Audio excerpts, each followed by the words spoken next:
Information and Communication Technology presents Educational Satellite Television Programs.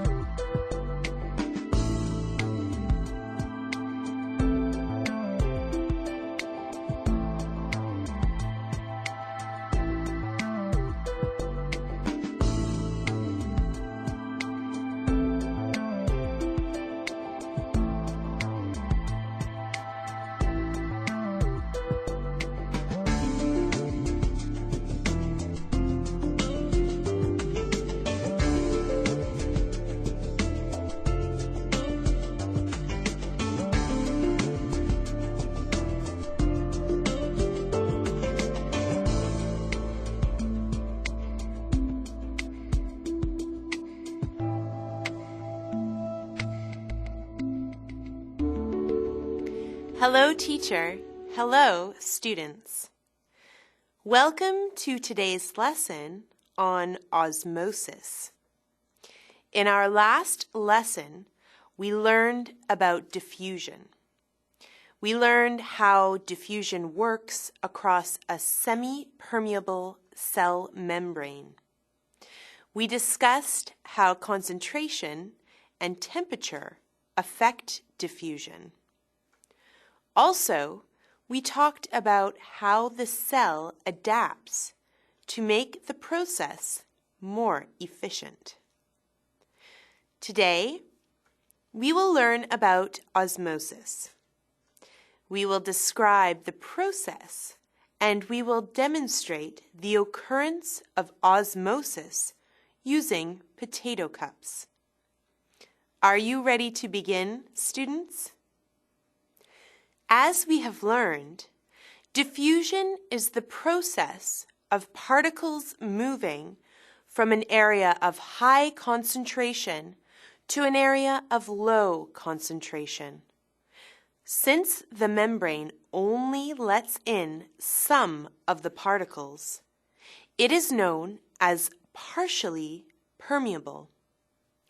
A partially permeable membrane allows water to move across it. Osmosis is similar to diffusion, but instead of solute particles, osmosis moves water from an area of high concentration to an area of low concentration through selectively permeable membrane.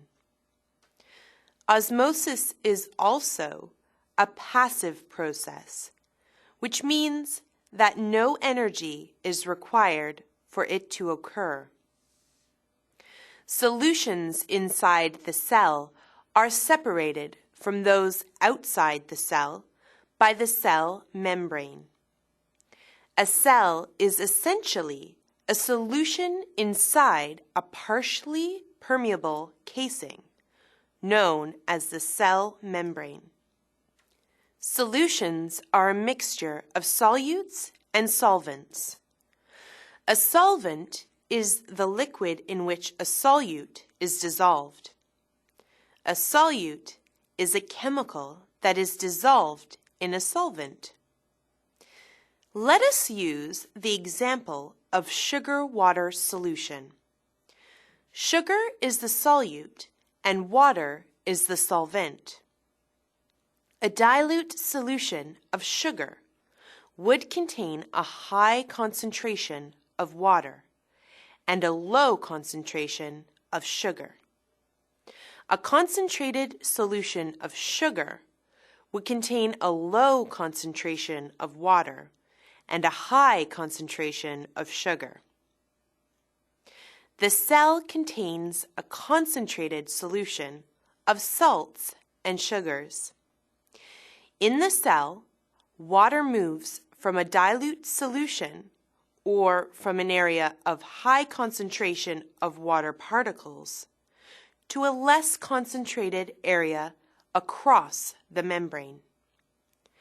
The sugars and salts cannot cross the membrane, which means osmosis occurs.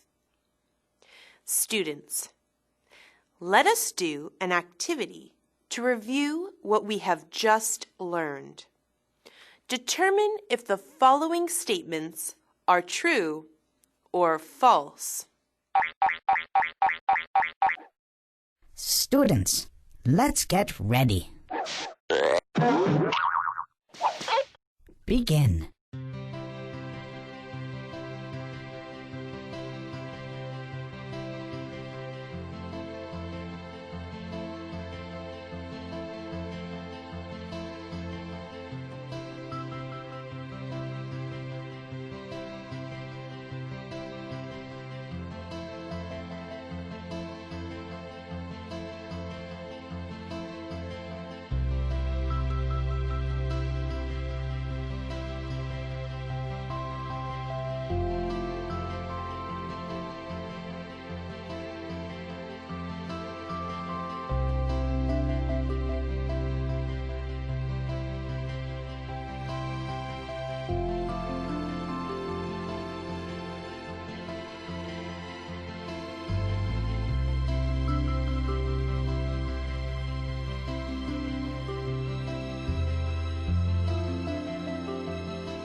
Time's up. Let's get back to our lesson. Hello again, students. I hope that was a simple activity. Let us review the answers. The statement that in osmosis, water molecules must move across a cell membrane is true. The statement that the membrane of a cell is selectively permeable is also true. The statement that osmosis requires energy to occur is false. Both diffusion and osmosis are passive processes, meaning they require no energy to occur. The statement that a solution is a mixture of solutes and solvents is true. The statement that a solvent is a chemical that is dissolved in a liquid is false. A solvent is a liquid in which a solute dissolves. I am sure everyone did a great job on that activity. Let us carry on with the lesson. Osmosis can be demonstrated through a simple experiment using potatoes. An osmometer is a system that shows or measures osmosis. We will be using the potatoes as an osmoscope to exhibit the process of osmosis. This is a simple experiment that only requires a potato, a beaker, a strong sugar solution, and water. The potato is cut to make one end flat. The other end is hollowed out to make a cavity. The potato is placed in the beaker. The sugar solution is poured into the cavity of the potato. The initial level of the solution should be marked so you can compare the levels when the experiment is complete. The potato with the sugar solution is then placed in a beaker containing water. After a few hours, the liquid level of the sugar solution in the cavity of the potato will rise. Students, can you explain why the liquid level of the sugar solution rises? Take a few minutes to write down your ideas based on what we have learned in this lesson. Students, let's get ready. Begin.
Time's up.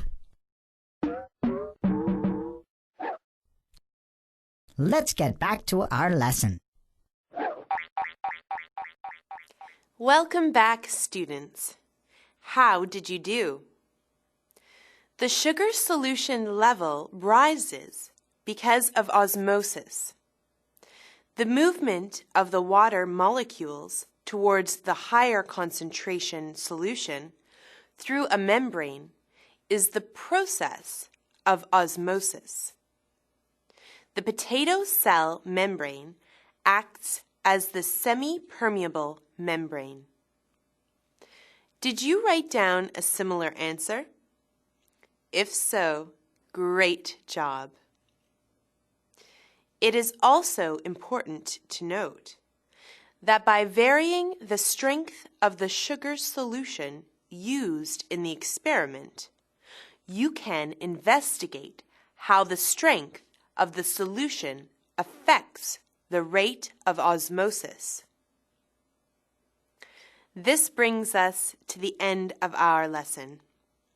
Today, we learned about osmosis. We learned that osmosis is the process of water molecules moving from an area of high concentration to an area of low concentration across a semi-permeable membrane. We also looked at how using a potato osmoscope can demonstrate the process of osmosis. Until next time, thank you, teacher. Thank you, students.